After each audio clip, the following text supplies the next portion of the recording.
I'm Helen. I'm the lead nurse at Urgent Emergency Care.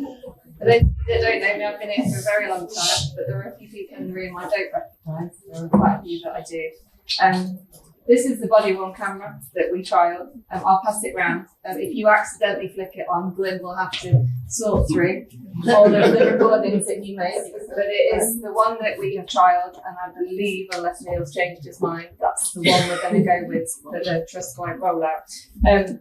So I've done a slideshow that was for an hour long. I've realised I was just doing half an hour, so I shall whip through. And I'm also conscious you do a break, so I'll try and make it quick. If you want to get out quicker. How did I do this? Yeah.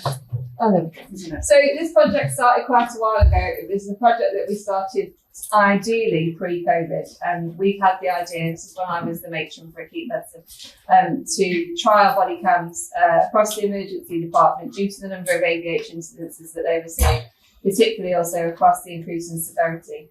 So it was an idea that was mooted pre-COVID, and then obviously COVID came and it fell apart.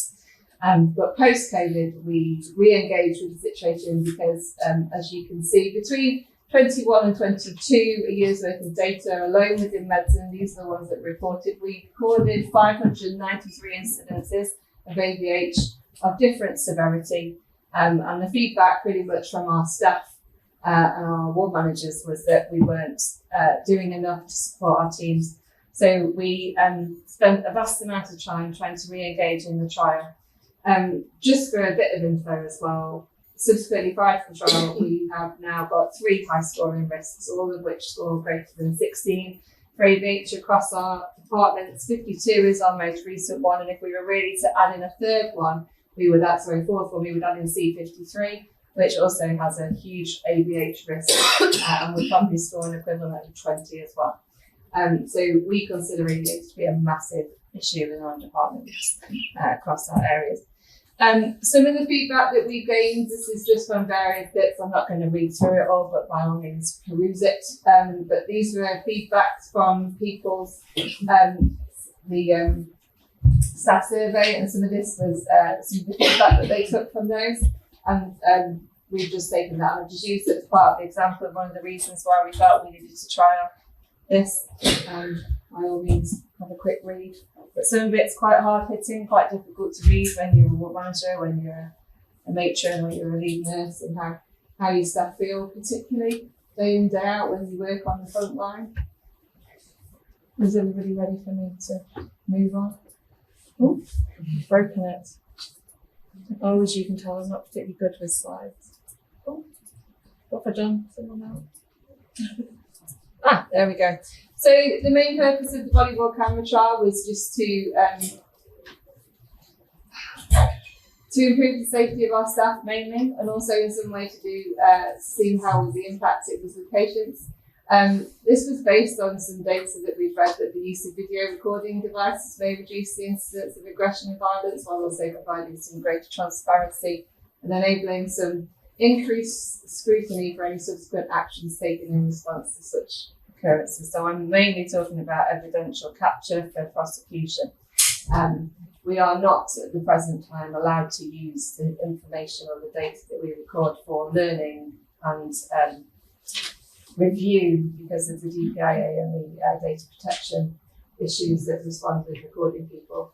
So after much work on mine and security and IT, and I've forgotten his name now, Martin from data protection, we eventually set to, with the support of Security Management Committee and the Medicine Division Governance, set through to do a 3-month trial, which commenced in December 2022. We did that mainly across, we triaged our areas for the highest number of data fixes and the most appropriate areas. And those two, we came up with 4 areas. One was B47, but we didn't feel that was an appropriate area to use body cams because that's obviously our medical mental health dementia unit. The second one was C53. We chose not to do C53 at the time because it had a real issue with vacancies and agency nurses and poor attendance. So we didn't feel by asking them to do a trial that was fair on their already strapped workload.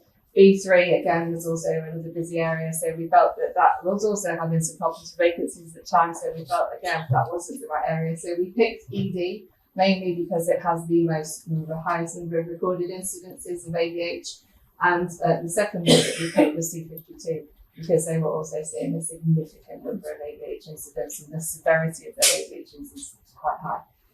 So a 3-month trial was commenced on those areas. We did a that's just the methodology. It just describes what I've just described to you. Do you need to read it or should I whip through? I'll whip through. You can have all these slides if you really want them. We did, obviously, in all blood trials, a pre-trial questionnaire, which was beautifully provided by Reveal Media, the company that provided the cameras for me. Disappointingly, I wouldn't say the uptake of a questionnaire was good across the units. I mean, ED has a vast workforce, as does C52, but we only had 23 responses. But, we all know how we love a staff questionnaire and how we don't fill them in. But on that note, I'll take this opportunity to remind you before filling your staff survey, because it's really important. Again, we got qualitative and quantitative data, which suggested that staff felt that ADH was a real issue, and we needed to take some positive action to support that. I'll just click through. I got it right this time. Here's just some of the results quickly around the question. Can you recall incidences at work? Multiple episodes, multiple recently security guard assaulted, accused of assaulting a patient, didn't happen because the nurse witnessed it, but again, it comes down to your word versus mine. Patient threatening staff, no resolution with de-escalation methods, multiple occasions of aggressive behaviour or service users towards staff, both physical, verbal, destruction of property, particularly when staff are working alone or isolated. Previously, staff have had weapons pulled out, and then this is all feedback from the staff, because I only put this survey out across the areas that we're doing the trials. This is ED and C2 mainly, and this was their feedback. Kicked in the abdomen by a patient, spat at in the face, continuous verbal aggression, staff getting attacked by patients. This is our staff's lived experience. So that was the pre-trial. So we went with a 3-month trial. And in that we rolled out some cameras. When I say rolled out cameras, I gave them cameras, well, I didn't personally give them cameras. We got, I think it was, I want to say 18 cameras, 12 we put in ED, 6 we put on C52. And to do that, all it essentially required was those who's got the camera, a tiny little camera, that's it, which has a magnet on that you strap to your top. It requires a docking station, which then requires a server installing on your computer, and that's it. And we did that across ED and C52, and we wrote a SOP and I never know what DPIA stands for, but it's data protection enforcement, which essentially says what we can record, what we can do, what we won't do, what we will do. These will all be available to you. And essentially, we did that for 3 months, and we asked certain people to wear them when they wear them. So in ED, the nurse in charge of ED wears one, the nurse in charge of the front door wears one, and various members of the team, depending on where they feel, particularly in majors in the front door, they get a lot of abuse at the front door when they tell people to go away. And then on C52, we allocated one to the nurse in charge, and whoever they feel needs that camera at the time, based on where their patient is that they feel they do that. What essentially happens then is when the nurse or member of staff who's wearing the camera feels that they're in a position of vulnerability, or they're about to be assaulted, or it's all getting a bit fruity, you simply just click the button down. You do have to, if you remember in the heat of the moment, let the person know that you are about to record them. It's not the end of the world if you don't, but it's one of the things that we are politely reminded to do so. And at that point, once you click it, it records. And it will record until you de-click it. And that's it. It doesn't stream live anywhere. No, it just records on the camera. You'll see what you can record, and it records on the camera, and it's absorbed into the camera. And then when you end the recording, it ends. Click it down, and it stops. The beauty of this camera, Lynn will tell you, is that it will record for a further at least minute after you've clicked it, because sometimes when you feel the situation has de-escalated, you can turn around, and all of a sudden, John can be coming at you, and you may not have time to click the camera on. So it does record for a bit longer after you felt that your recording has stopped. And then what you do with that at the end of your shift, you put the camera into the docking station, and the data is magically sucked into the ether of Glyn's server, where Lynn will get all of the recordings that have been done, and as per the CCTV policy, it's kept for 30 days unless there is what we call incident of interest, where we think there is potentially a prosecution, or unless you as the ward management team decided that your assault on your member of staff is prosecutable, and you can ask for that piece of recording at that specific time to be saved, and they will keep it until the police can get it. Any data that's sucked into the server after 30 days is automatically deleted. We don't keep anything, and nothing remains on the camera. Point of note is that some of the feedback from the ED team is just be careful when you're wearing them, because you can knock it on in places you don't necessarily need it to be, i.e. toilets.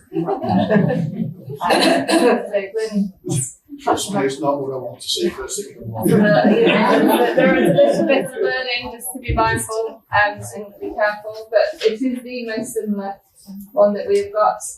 Apart from that, it's very simple. We did a bit of midway feedback. Everybody was loving the cameras. The only bit that we found it really difficult to prove was that we couldn't get how do we describe it? When you say you're going to turn a camera on, you don't always, if someone's getting fruity, that's how I refer to it, and you say, I'm going to record you now, it might de-escalate the situation. So you can't capture that. And that's the bit we can't capture. But there is a bit of feeling that having the camera and some of the feedback from the teams is that it does de-escalate the situation. Glenn's feedback from watching some of the footage that we've kept for evidential reasons is that when you started recording, they do settle because they don't like to be filmed. But again, that's what we've observed. It's not necessarily proved. And how many have we sent now for evidential capture? But total, I mean, we did a 3-month trial. We haven't removed the cameras from the areas of trial, so they've now been in situ for 7 months when I wrote this evaluation. And in that time, 790 recordings have been made, and that's based on a few cameras. 623 of those are in ED, 167 on one ward. That's over 7 months, and that's just with 7 cameras. And we will. I think the use of cameras in ED is underused, if I'm honest. I think they should. There are more they can wear. They don't wear them all the time. They don't always. I think nurses wear them, but I don't think they give them out. So I've seen HCAs wear them. I have seen consultants wear them. But I do think they could wear them more. And I think you would be surprised by the amount of recordings that don't get recorded. Some of the feedback is that often because you've got involved in an incident, they actually forget they're there. Again, so there's times when we've had significant issues or incidents as well we've not actually recorded because they've been too involved in the moment. So it's just, they forget. So there is more. I think this has gone underreported, if I'm honest. I did a post-trial feedback. This time I got a few more respondents, just 6. So we went up in the number of people that responded to the staff survey. That was because I wanted a lot of response. But the overwhelming response was that staff felt it was a really positive thing. 95% of staff strongly agreed to the fact that the key reason was for staff welfare, that the incident reduction. They felt that there was a definite need for body-worn cameras across the trust, and they felt safer using body-worn cameras. They feel safe. What else did they say? There was a reduction in time in dealing with the actual amount of abuse they received as well, because it does tend to shorten things. They felt that they encountered less incidences, 68% of them. And one of the biggest bits, and I think this is the bit that we took back and was the most surprising bit, was the tangible feedback was actually having the cameras for 3 months, or 7 months now, even longer, and felt that actually for the first time in a long time, and Neil Mark won't mind me saying this, it felt like the trust had invested in something that was tangible and actually showed that they were investing in staff and they were taking their concerns seriously. And that was one of the biggest bits of feedback that we received that actually we weren't expecting to get, and that was profound for us, because we didn't realise that there was necessarily that strength of feeling that staff didn't feel. There was much I suppose, credence paid to ABH. We've seen the posters that have lagged around for a long time, and it's only since we've had the ABH, I suppose, action plan that we've seen some real tangible change. So this is the end of, I think, my presentation, because I've whipped through it.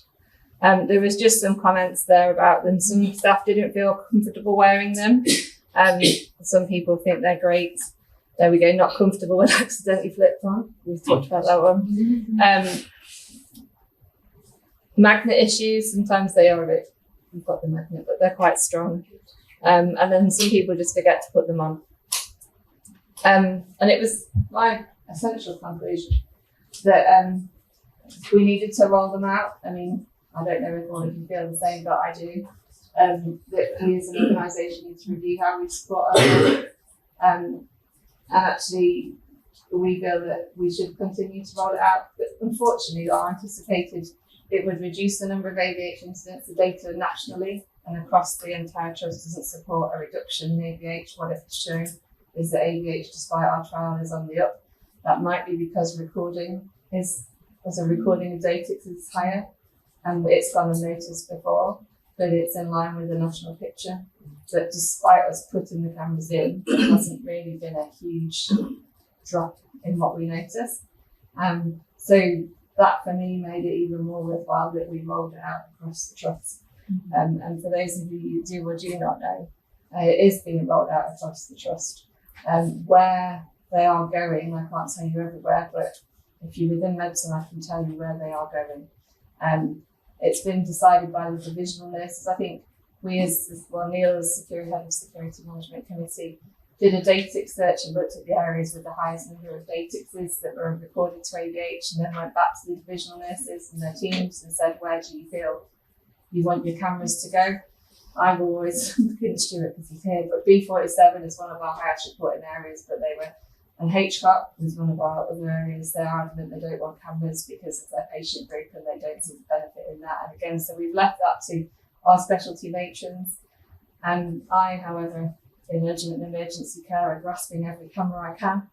And I'm going to put another 36 into BD. There'll be at least 18 going across B3 and level 1. There will be some going 52 and 53. So medicine will be a high user of body cams, just because that's under. There will be some going on to B57 Stuart should HCOP change their mind.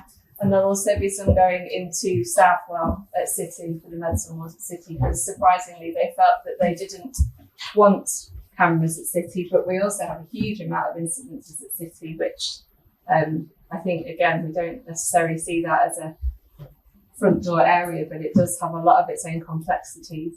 So I'm quite keen to put cameras in areas where people, if they need them, can use them. There isn't a huge amount of training or education that goes behind them, because you've just switched it on and switched it off whilst you've been here. And once you dock it, it does it all for you, which is why I've gone with a really simple, easy camera. And that's pretty much it.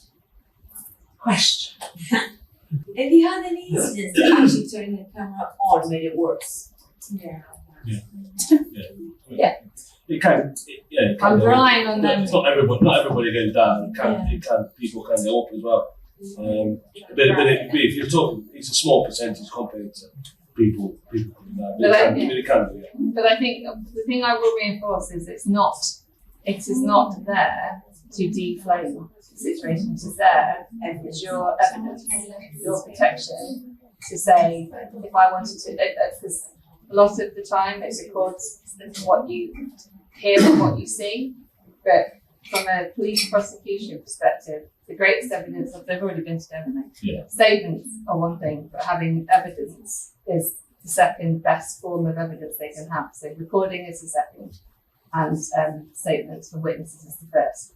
But if you've got that and you've got the evidence, how they extract that and take that out is a completely different policy and a different process. It's run through security.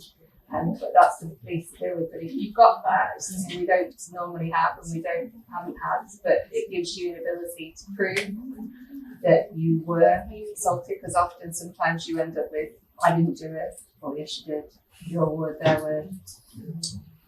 Because the infrastructure that sits behind the cameras is called DEMS, which stands for Digital Evidence Management System. So That's what it's all about. It's about managing the evidence. Can it be used not just to report patients, but staff?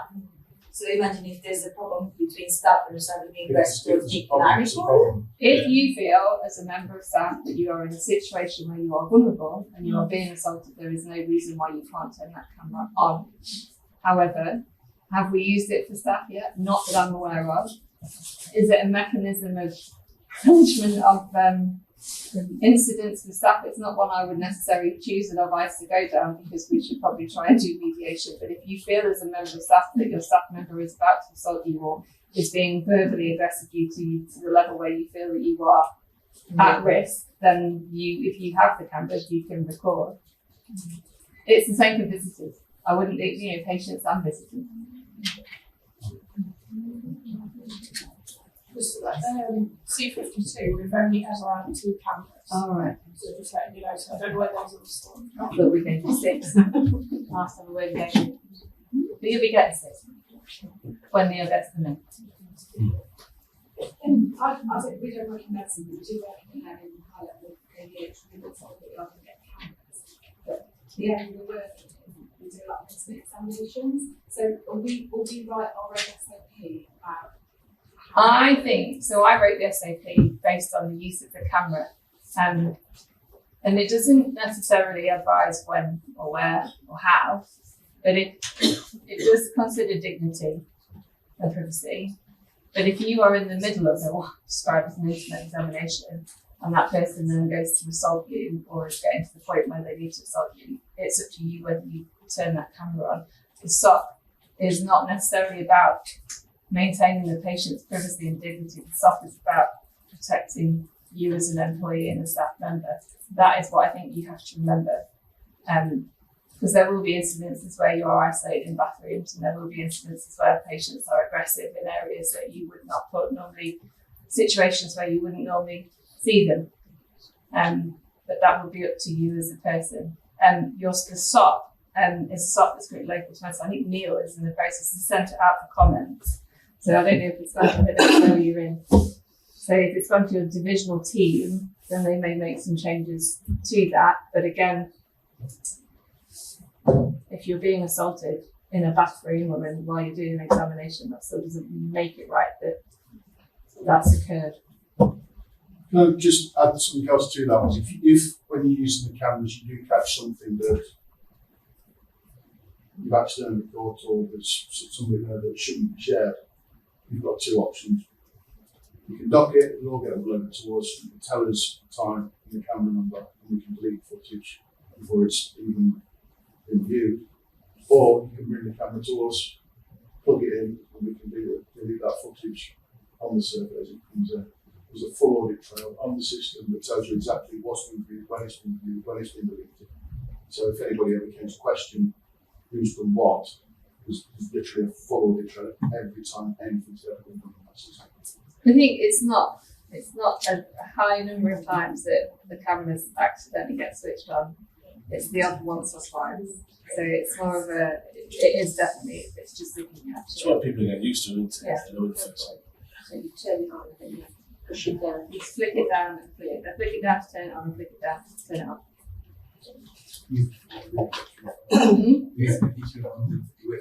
They did want me to look at something that the security team had, which was this big, this heavy, and wouldn't have fitted in your pocket. And I said no. Lift your sleeve off. I always say that the security team prefer our cameras to their own, and are keen for us to encourage the use of these cameras so they can have them. Because the cameras they have are very bulky, very heavy. Are they expensive? I don't know what the cost is per unit. I left that to finance people. £120,000 for 2. Yeah. I'm assuming the more we order, the cheaper we get them. The way I'm going with it. But this is phase 1, so there is a rollout of phase 1. And I think depending on what happens in phase 1, we could look to phase 2. But I would again say if you put them in, I would advise you wear them and use them and make sure they're used. And if you don't necessarily use them, or you think the area that your divisional team are placing them in, they can be moved around. the division. So I'm not sure about who works where, but you don't have one in, as in certain areas that we haven't got one. But if you feel that you need them, then I'll talk to your divisional teams or your matrons about where they're located. I mean, we're quite flexible within medicine. We'll never say no to lending one. But it's about where you dock them and where that data goes, because you have to have the docking station and the software linked to a board manager, so they can just record for purposes. So if you move that docking station, and you'll need a server downloading by IT that takes minutes if you've got the right IT person. And how frequently do they need docking? Well, you can leave it on all the time. When it flashes and the battery's gone, it won't need docking because it recharges. But if you've got 6 cameras and you've got 3 people wearing, you can just dock them at the end of the shift and put another one on. Yeah. Any more questions? I'll be able to do 3 o'clock. Perfect. Great time. Oh.